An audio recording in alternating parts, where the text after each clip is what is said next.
Nathan Granner, który dziś wraz z Krzysztofem.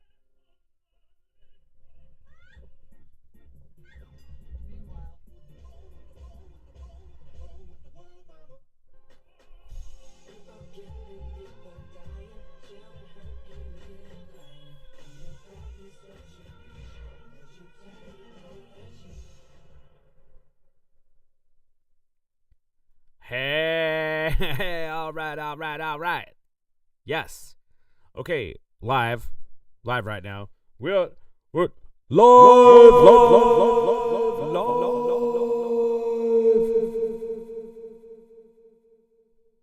Yeah.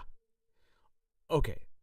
It's been a big day. It's been a big week. I don't. It's Tuesday. It's Tuesday, and it's been a big week. Hello, everybody. This is Nathan Granner. I'm Nathan Granner. This is my real life. And man, today was real. Yesterday's been real. We have special features. My wife Jamie, also amazing soprano, also a singer, amazing soprano. She and I had this gig this last weekend in the Hollywood Hills. Amazing. We got to sing for some really cool people, including it was Thomas Dolby's party, right? So he's the scion of the Dolby sound, and also an amazing director, a comedian, a writer, a novelist. I mean, just everything.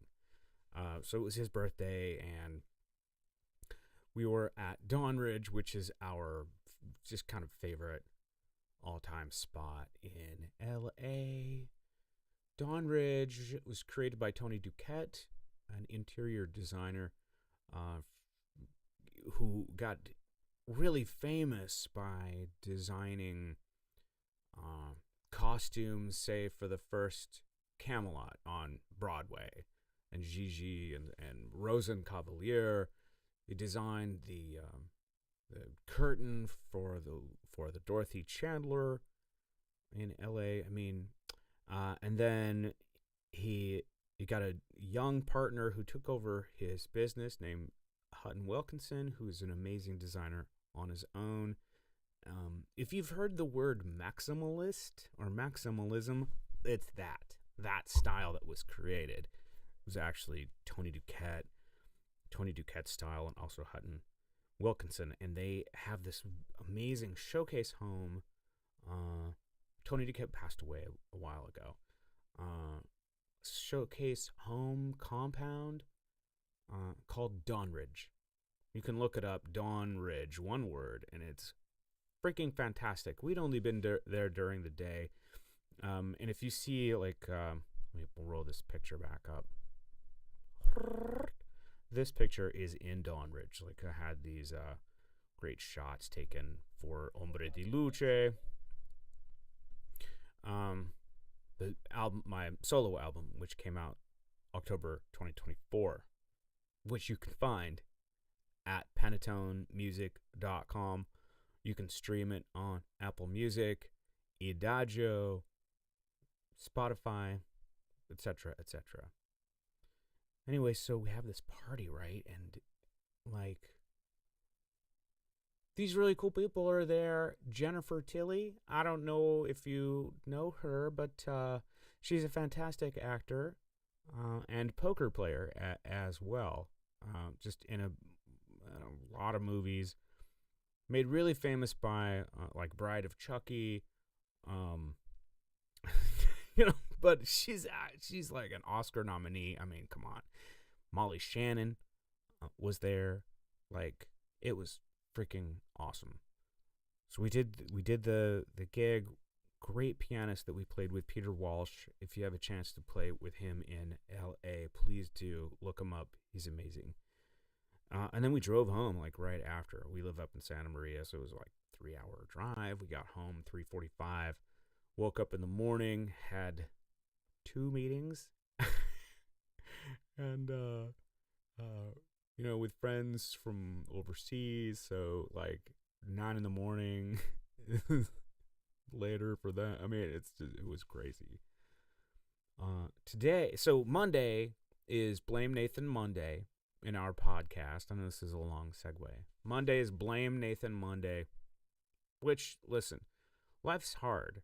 And a lot of people do things and a lot of people say things that they mean and also don't mean. Or people are stuck in situations where they find it untenable. Please call me, email me, and I will give you an apology. If you feel like you need somebody to apologize to you, I'm that guy. At least let me be the nice guy, you know? Tuesdays is Fake Smile Tuesday. Fake Smile Tuesday.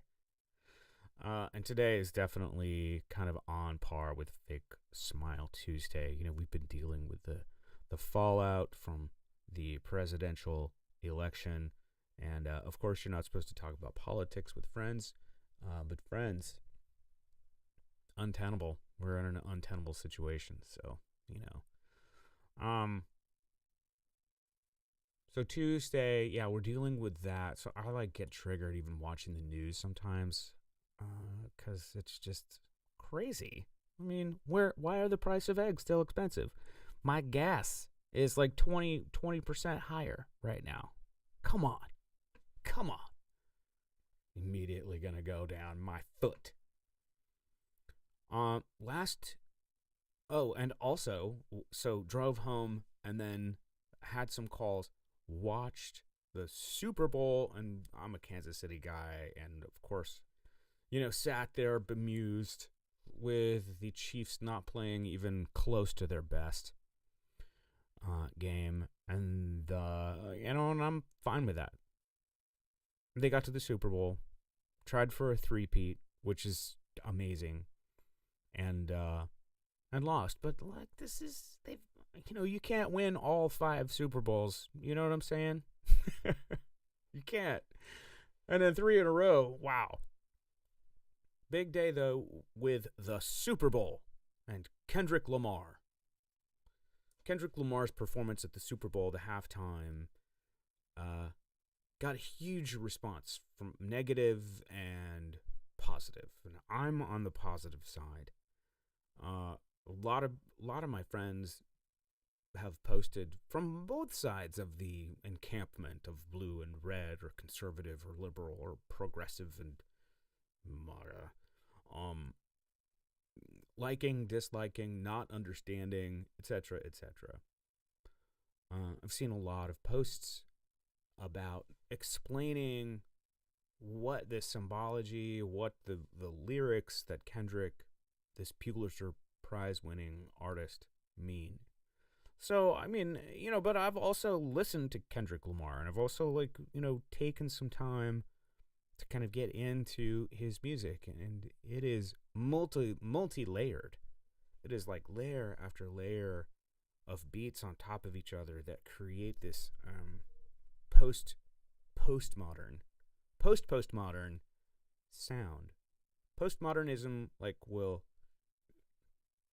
have one style laid on top of another, but each of those styles continues to be that same thing. Like flamenco music, somebody will play flamenco music, and then you layer in classical music, and you'll put those on top of each other and not meld them together. That's postmodernism, right?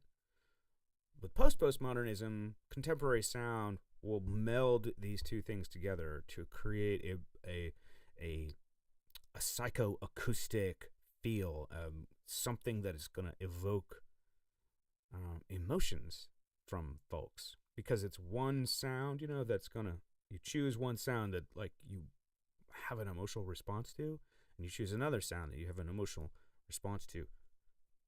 You blend them together, and then you bring in more of these sounds, and you've created this whole different feel, this whole different sound, this soundscape, right? So this is what Kendrick does. Plus, he has got some of the most densely packed, brilliant lyrics that I've heard as a hip-hop artist. He brings in his passion, his story. He brings in history. He brings in sounds from different ages. He brings in So he brings in his experience as a human being, his experience as a musician in the music business in America. He brings in his experience as a man, his experience as a black man in America. He brings all of these experiences in and shoves them also into this very tightly packed, very fast, like machine gun style of rap. It's quite brilliant. And upon first listen, it's like, what? Like his Pulitzer winning album. So he won the Pulitzer, I think, the year after the Central Park Five, which is the Anthony Davis and George Wesley opera, the Central Park Five that I was in and premiered in Long Beach. That won the Pulitzer in 2019. I think Kendrick Lamar's won the Pulitzer for 2020 in music. It's definitely deserving. It's an amazing work of art, but also it's so dense. You can't just get it in one listen. It's just no way. So, I'm telling my friends that they have to listen, and I like put some, links that explain Kendrick Lamar's performance, what it means, the symbology. There's a PlayStation. There's the United States of America. There's a protest in there. There's an homage to the "They Not Like Us" song, which is this rap battle between he and Drake, which involves Serena Williams, and here comes Serena Williams coming out, and I mean, it's just a lot. Samuel L. Jackson comes out playing, this kind of Uncle Tom type character, wearing an Uncle Sam outfit with the red, white, and blue and the top hat, and he's explaining to Kendrick as a kind of chorus that you have to do a Super Bowl performance, or you have to be a performer and give this, give them the good stuff, and you got to dance, and you have to like slow it down, and it has to be listenable. And Kendrick's like, whatever, peace, and then he just goes on with his performance. It was amazing. The choreography was amazing. The lighting was amazing. The costume was amazing. The lyrics were amazing. The courage that it took to cast Kendrick in today's time, which happened before, the election and stuff like that. So it wasn't like this was a direct response and retaliation against Trump getting elected. That already happened. But the performance itself, and to actually hire him to be the talent, it was really, really telling for him to get on that stage. And honestly, I think it was the largest Super Bowl audience ever, 138 million people or something watching. I don't know, it's a lot.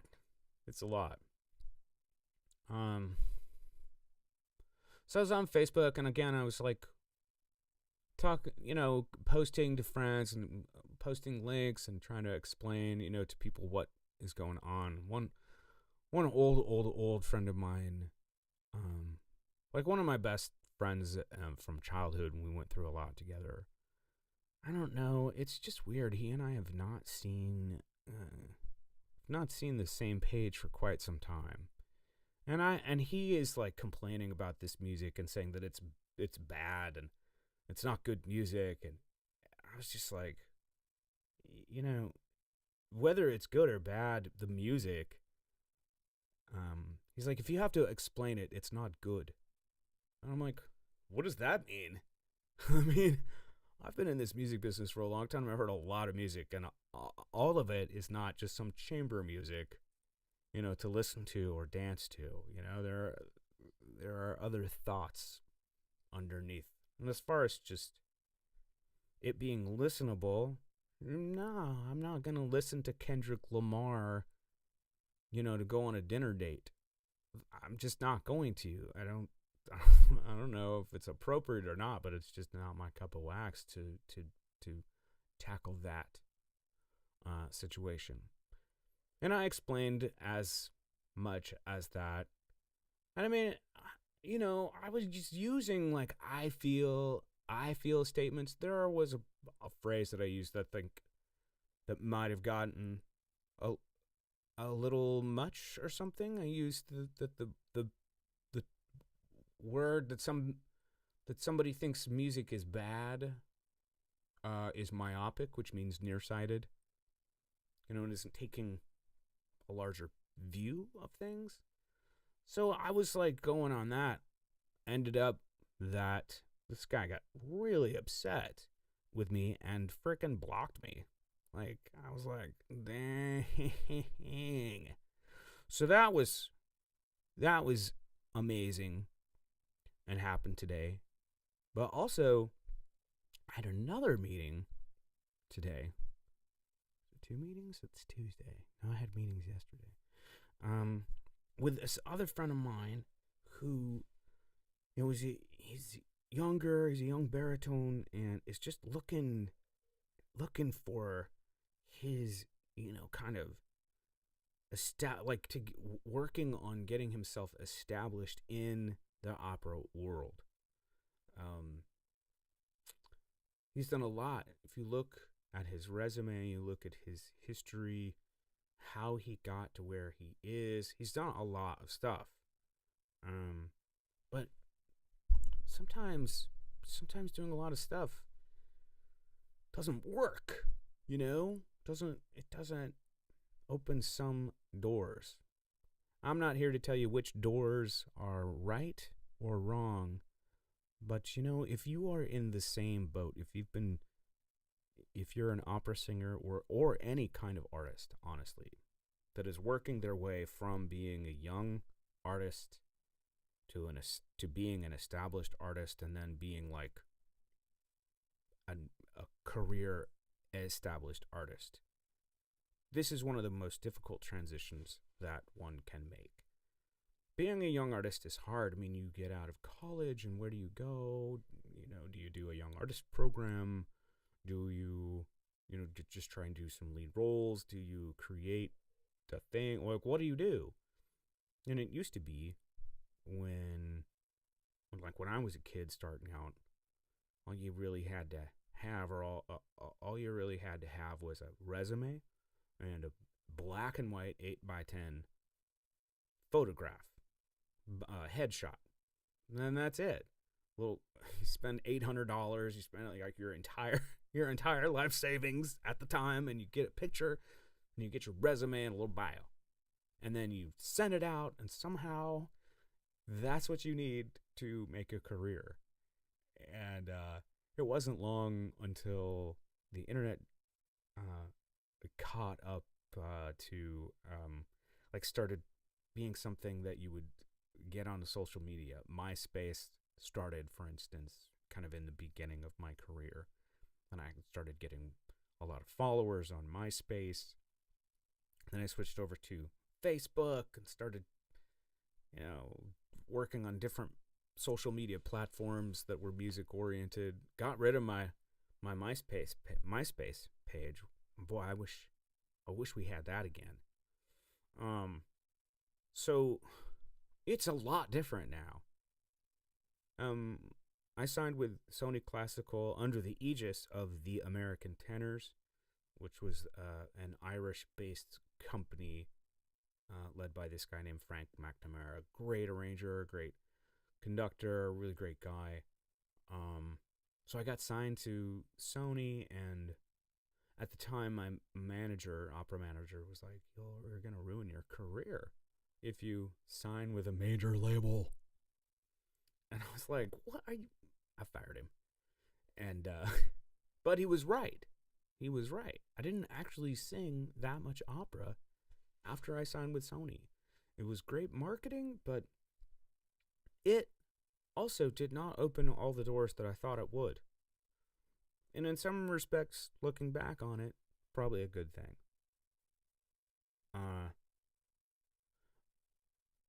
So it just depends on, one of the things that I told this friend was, it depends on how much time you have.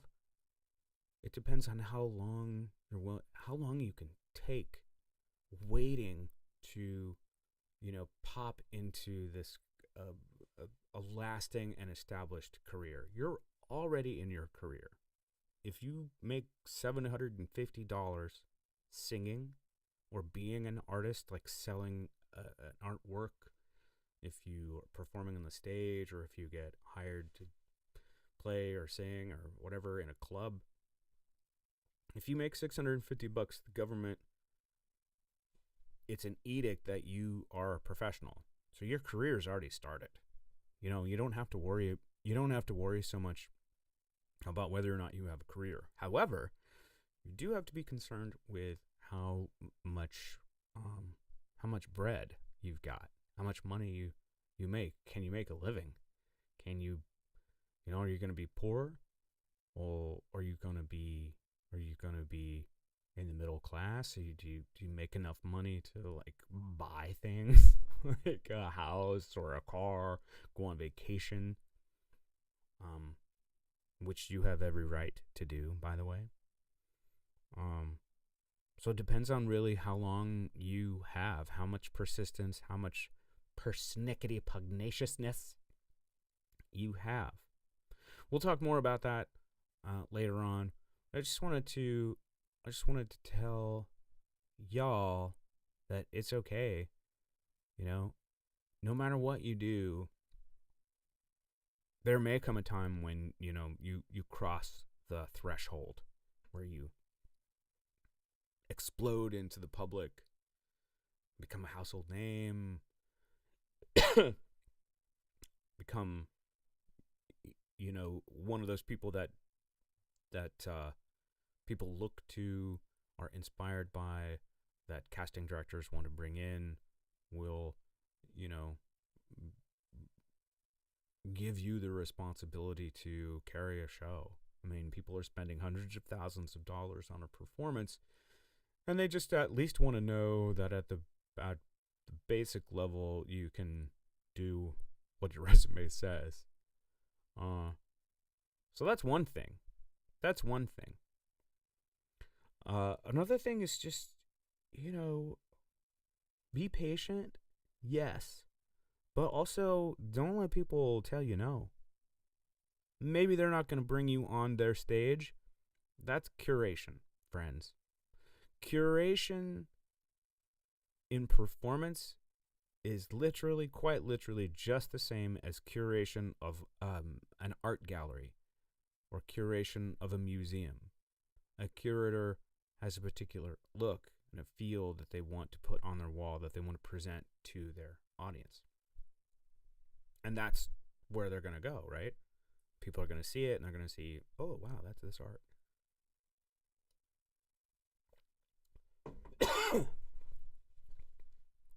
So, like, this little Marilyn, somebody's going to put that on their wall, right? A particular voice, particular style. Somebody's going to put that on their stage. So you got to find your people, You got to find the people who present the style of music that you do, that you love to sing, that's really in your wheelhouse, whether you like Baroque music or whether you're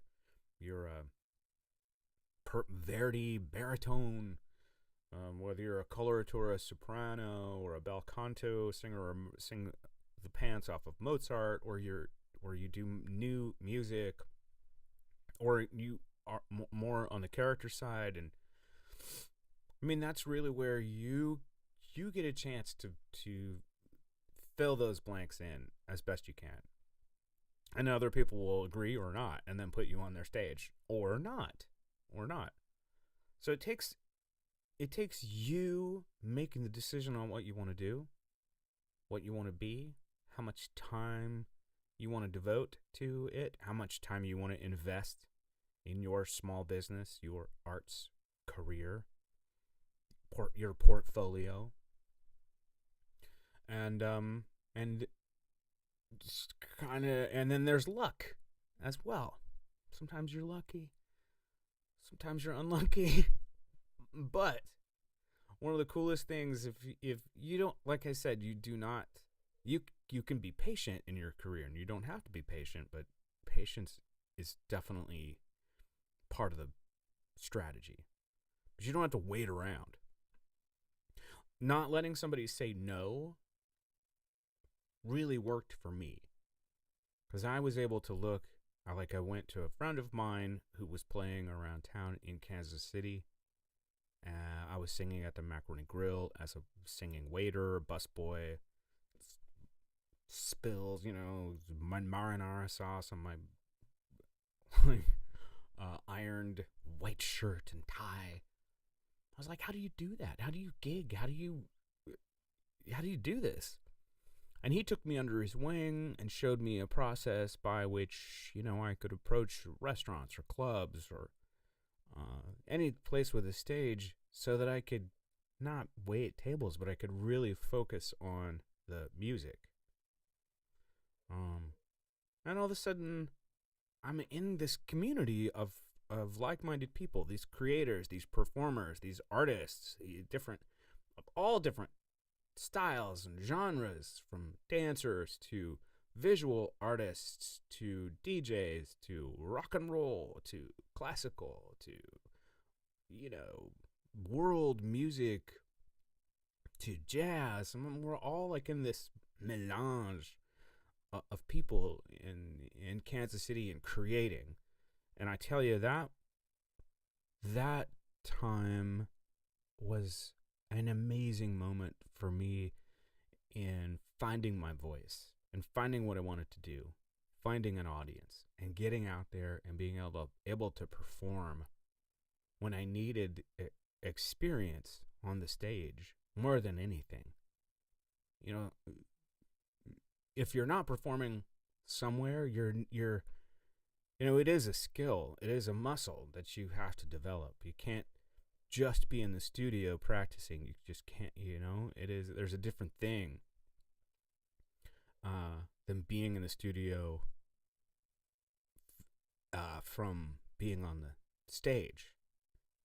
Being on the stage is a whole different ball of wax. The preparation, the dedication to health that you have to have, and also knowing that your body can withstand a lot more than you might think. The ability to push yourself, and you memorize music, and you're memorizing music for this show, and you have to memorize music for another show. It is traveling, it is packing, it is doing all of this stuff that that is a part of having a career. And it's saying yes to yourself, but it doesn't mean it's any easier, Regardless, when you get out there, when you're producing your own stuff, when you're working and collaborating, you are showing potential people that are going to hire you, casting directors, that you can create, that you can do it, that you can follow through, that you can go from words, I'm going to do this, to finishing up and like having the final notes die out at the end of a performance and the lights fade and then you bow. So seeing that you can do that as an artist gives you credence, gives you character, and it also gives you somewhat of a name. And I mean, you can create a name for yourself as you do that. So do not give up on yourself. It's difficult. A career as a singer, a career as an artist is quite difficult, and I do not recommend it at all. But if you must, by all means, do it. We really need great artists out there. And it's not just ones who are, like me. I've been doing this for 30 years now. We need new people. We need young folks, but we also need, folks who are older and more mature. Their voices are grown. The physiology of the body has set in, and allows you to, create more sound. And what I'm saying by that, just as a side piece, when I say physiology of the voice, your cartilage, your vocalis is very flexible when you're young. And as you grow older, you get a little more, you get this thing called calcification. So the cricoarytenoid cartilages that hold your vocal cords become a little more structural, a little more bony, and they're able to hold more weight, which means that you can have more pressure inside your larynx and hold that pressure and be able to withstand that, which means that you're singing louder, which means that you can project more, especially for the larger houses that we have in the United States, and shooting that sound out. That takes time. When you're 25 years old, 29 years old, 31 years old, yes, you might be a great singer for then, but there's so much that you can't do just physically. There's so much that the voice can't do physically, just because physiologically it's not happening, and it won't happen. You can do a lot more things sometimes than an older person can do. So it's just switch off. Regardless, yes, we need younger people. We need young people to lead the way and spearhead and be, on the stage and creating their own way and being young stars. But we also need mature people to be able to sing this great music, what is some of the most difficult and physically demanding and mentally demanding music that humans have wrote, especially in the Western culture, but in any culture as well. So don't give up. If you're if you're young and you feel that your artistry, that you have artistry, that you want to say these things and you want to express the music, if you have interior desire to connect with an audience, if you want the experience, of doing it, sometimes it's not just going to work automatically, but that does not mean that it won't work at all, ever. I encourage you to look out and grab experiences, grab, full-time, part-time, whatever type of job and work that you can, learning another skill at the same time as you're honing your stage experience. I quit my job. My last job for a long time was being a host at this restaurant called Hula Hands. And at some point I was just like, this is impossible. I can't be a host and be an opera singer. I can't do that. Occasionally I'll delve back into being getting that muggle job, being a marketing director or something. And that's cool. You need to do that.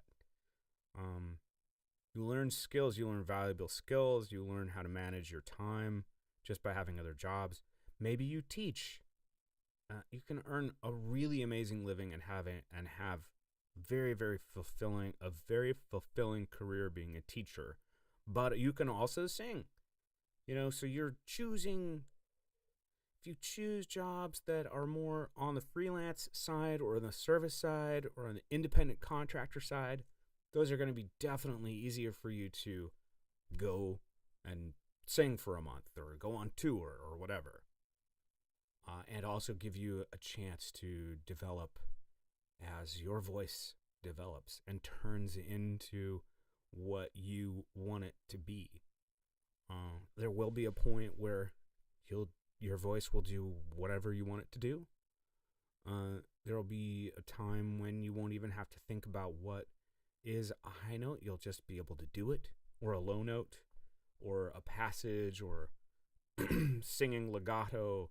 You'll have prepared enough scores and memorized enough music and learned enough languages to be facile with expressing a story and a storyline and being able to act on the stage. You'll have all those things because time brings you experience. even if you're not doing it on the stage necessarily, you're still gaining valuable knowledge about how to be as a human being. So there are lots of entry points. You don't have to just be, like the 15-year-old and working on music and as a serious artist. You don't have to just be starting at 17. You can be starting at 20, 24, 26, 30, 32. Hike. And have a career, lucrative or not. That's a whole different ball of wax. But at least getting out there and being an artist. So that's all I got to say. Thanks so much for listening to this little diatribe. This is Nathan Granner. This is my real life. We'll talk to you soon. Bye. Cheers.